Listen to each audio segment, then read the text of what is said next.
सदगुरु कबीर कहते हैं कि भक्ति द्राबिर उपजी लायो रामानंद, प्रगट करी कबीर ने सप्तद्वीप नौ खंड। भक्ति कहाँ प्रकट हुई? द्राबिर में। राष्ट्रगान जब गाते हैं तो उसमें आता है द्राबिर उत्कल बंगा। तो द्राबिर अभी जहां है उसका नाम है तमिलनाडु। सुने हैं तमिलनाडु? उसी को द्राबिर कहते हैं, अर्थात दक्षिण भारत। कहते हैं कि वहां भक्ति उत्पन्न हुई, पैदा हुई, वहां संत ऋषि हुए, वहां से भक्ति की शुरुआत होती है और धीरे धीरे करके कर्नाटक होते हुए महाराष्ट्र में पली बढ़ी, जवान हो गई और वहां से जैसे आगे बढ़ी गुजरात के तरफ, गुजरात में आते ही भक्ति क्या हो गई? बूढ़ी हो गई। अर्थात बूढ़ी होने का मतलब है कि लोगों में भक्ति का भाव नहीं रहा। सब एक दूसरे से लड़ते थे, झगड़ते थे, वैमनस्यता, प्रेम किसी से नहीं, कम हो गई। वहां ज्यादा उस समय मारकाट चलता रहा होगा, इसलिए कहा कि वहां जो है भक्ति बूढ़ी हो गई, उसको पूछने वाला कोई नहीं है। वहां से धीरे धीरे भक्ति आगे बढ़ी। आगे बढ़ते हुए राजस्थान होते हुए जब वृंदावन पहुंची, मथुरा पहुंची, तब यहाँ भक्ति क्या होती है? फिर से जवान हो जाती है। अर्थात वृंदावन में, मथुरा में, गली गली में भक्ति का लहर दौड़ने लगा। सबके अंदर भक्ति जगने लगा, सबके अंदर प्रेम होने लगा, चाहे वो भगवान के प्रति हो या कृष्ण भगवान के प्रति हो, एकता हो, सब में एकजुट होकर वहां भक्ति किया करते थे। तो वहां भक्ति तो जवान हो गई, लेकिन भक्ति के जो दो पुत्र थे, ज्ञान और वैराग्य, ये क्या हुए? दोनों बूढ़े हो गए। कहते हैं एक बार वृंदावन में एक जवान लड़की जिसका नाम भक्ति है, वो बैठी थी, उसके सामने दो बूढ़े पुरुष लेटे हुए थे। तो उसी मार्ग से नारद जी जाते हैं और वो पूछते हैं उन अबला स्त्री से कि आप जवान हैं और आपके सामने ये दो बूढ़े पुरुष कौन हैं? तब वो कहती है कि मैं भक्ति हूं और ये दोनों मेरे पुत्र हैं। कहा कि आप जवान और आपके पुत्र बूढ़े कैसे हो गए? तो उन्होंने कहानी सुनाना शुरू किया कि मैं दक्षिण भारत से चलते चलते आई, गुजरात में मेरा अंग भंग कर दिया, वहां कोई इज्जत प्रतिष्ठा नहीं मिले, भगवान के प्रति न तो श्रद्धा मिले, न वहां किसी के अंदर प्रेम है, न भक्ति है, कुछ नहीं है। वहां से जब यहाँ आई तो यहाँ बहुत भक्ति भावना वाले लोग हैं, लेकिन ज्ञान और वैराग्य किसी में नहीं है। इसीलिए मेरे ये दोनों पुत्र जो हैं बूढ़े हो गए। कहने का अर्थ है वो भक्ति कोई नारी नहीं थी, वो हम सब के अंदर है। आपके अंदर जो सेवा करने की भावना है, आपके अंदर जो सत्संग करने की चाहना है, आपके अंदर जो ध्यान साधना करने की तत्परता है, आपके अंदर जो दूसरों के प्रति प्रेम है, वही क्या है?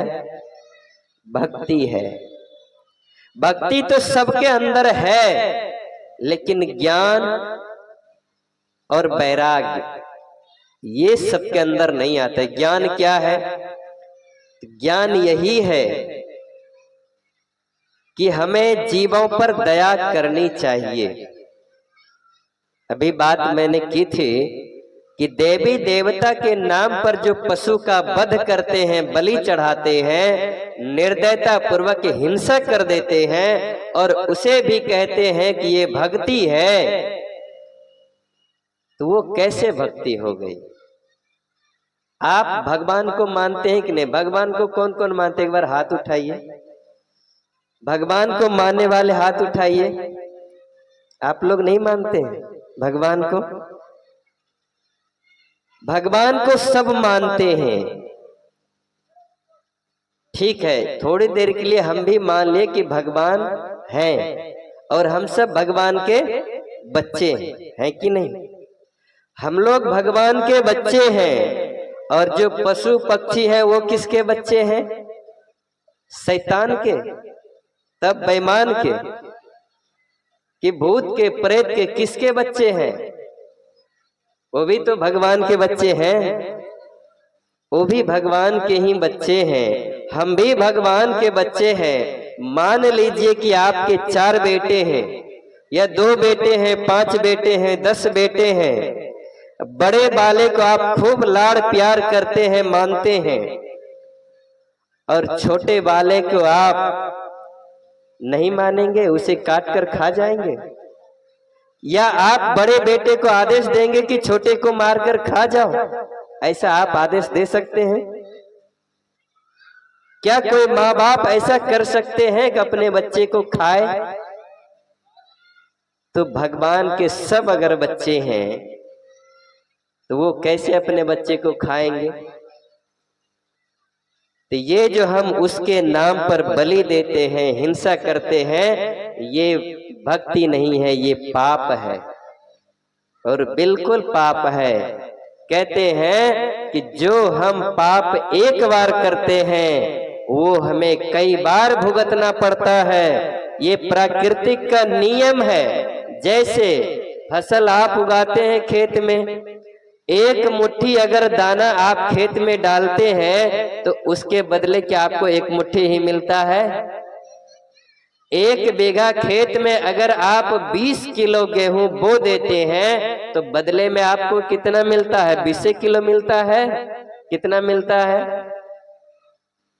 कुंटल मिल जाता है, 2-3 कुंटल मिलता है, कई मन मिल जाता है। मिलता है कि नहीं? ये प्राकृतिक का नियम है कि जितना हम दिए हैं, जितना हम किए हैं, उससे कई गुना अधिक मिलता है। एक बार हम बीज लगा देते हैं आम का, उसमें हम हजारों बार आम खाते रहते हैं। तो वैसे ही एक बार जो आपने पाप किया, एक बार किसी को दुख दिया, वो लौटेगा जरूर, आज न कल लौटेगा, लेकिन कितने गुना होकर लौटेगा, इस पर आपने विचार किया? आपके द्वारा एक जीव कहीं बद्ध होता है, आपके द्वारा कहीं हिंसा होती है एक बार, आपको कई बार होना पड़ेगा। एक कसाई बकरे को काट रहा था। बकरे को जब काट रहा था, एक बकरे को काटा तो दूसरा बकरा हंस रहा था। खस्सी को दूसरा हंस रहा था। क्यों हंस रहा था? तो कसाई ने पूछा, मैं इसको काट रहा हूं, इसके बाद तेरी बारी आने वाली है, तुम्हारा नंबर आने वाला है, तो तुम हंस क्यों रहे हो? तुम्हें तो दुखी होना चाहिए, रोना चाहिए, गिड़गिड़ाना चाहिए, तो तुम इतने खुशी होकर क्यों हंस रहे हो? तब बकरे ने जवाब दिया। बकरे ने कहा, उस खस्सी ने कहा कि देखो, मैंने इस जीवन में किसी का कुछ नहीं बिगाड़ा है, कोई मैंने पाप नहीं किया। एक बार मैंने पाप किया था, कब? जब मैं भी एक दिन आदमी था तुम्हारे तरह, तुम्हारे जैसे मैं भी एक बढ़िया इंसान था। एक बार मैंने भी बकरे को काट कर उसका तरकारी बनाकर बढ़िया से खाया था। उसके बदले में मुझे ये 8वां बार है कि मैं कट रहा हूं। एक बार मैंने खाया था, उसके बदले मुझे 8 बार कटना पड़ा, 8 बार बकरा बना।